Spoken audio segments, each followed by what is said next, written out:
bisnis adalah sains. Bisnis itu matematis dan harus bisa dihitung sebagai ilmu pasti. Kalau mereka berbisnis hanya berdasar perkiraan, feeling, coba-coba, bukan salah, namun peluang Anda kecil untuk makmur cepat dan kerja Anda sangat berat. Kita ini mau cari uang kan, bukan kerjaan yang kita cari. Setuju? Maka mencari uang dengan berbisnis harus mengerti dasar matematis perhitungannya.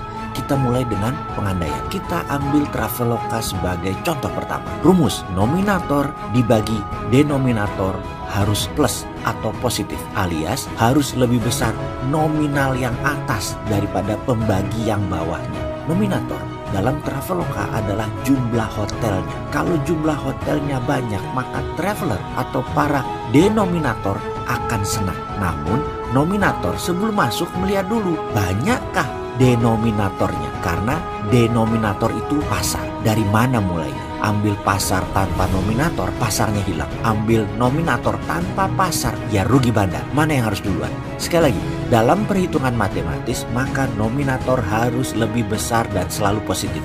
Itu kunci bisnis.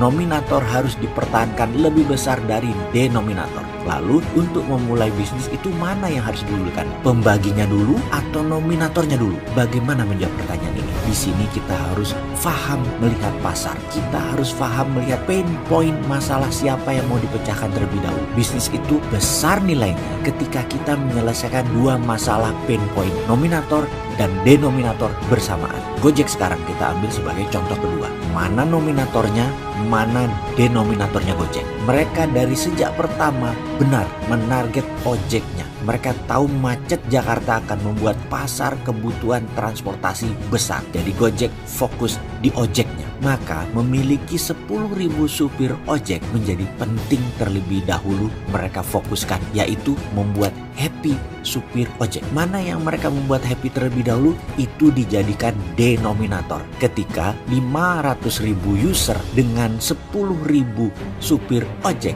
maka supir ojek panen.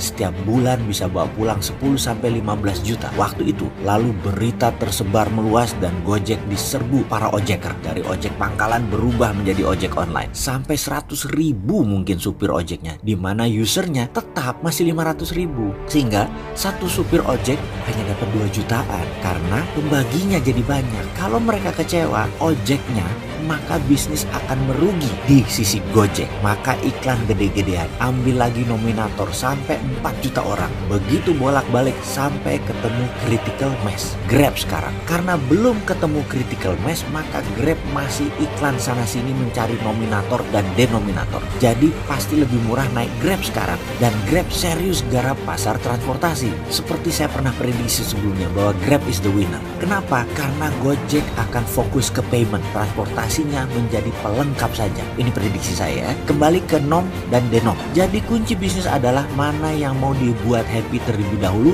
jadikan denominator, dijadikan pembagi. Traveloka ingin menyenangkan traveler, jadi traveler jadi denominator. Di mana sekarang dengan Santara, platform pendanaan equity crowdfunding. Santara ingin menyenangkan investor dan UKM berbarengan, tetapi Santara harus memutuskan mana yang disenangkan terlebih dahulu yang diletakkan di denominator. Karena kita konsisten dengan mengangkat UKM, maka UKM kita letakkan di denominator. Saat ini di akhir tahun 2019 ada 65.000 investor dengan beragam minat pendanaan sebagai nominator. Sayangnya baru 20-an denominatornya, UKM-nya. Santara gelisah. Karena itu Santara saat ini fokus di UKM-nya. Bagaimana di tahun 2020 ada 200-an UKM lebih yang mencari dana melalui Santara. Bayangkan kalau kira-kira 10 juta rupiah dana yang akan diinvestasikan oleh para nominator, para investor tersebut di Santara, nilainya adalah 650 miliar saat ini menunggu disalurkan ke UKM-UKM unggulan. Ayo UKM denominator, join. Segera ya, nominator sudah menunggu Anda.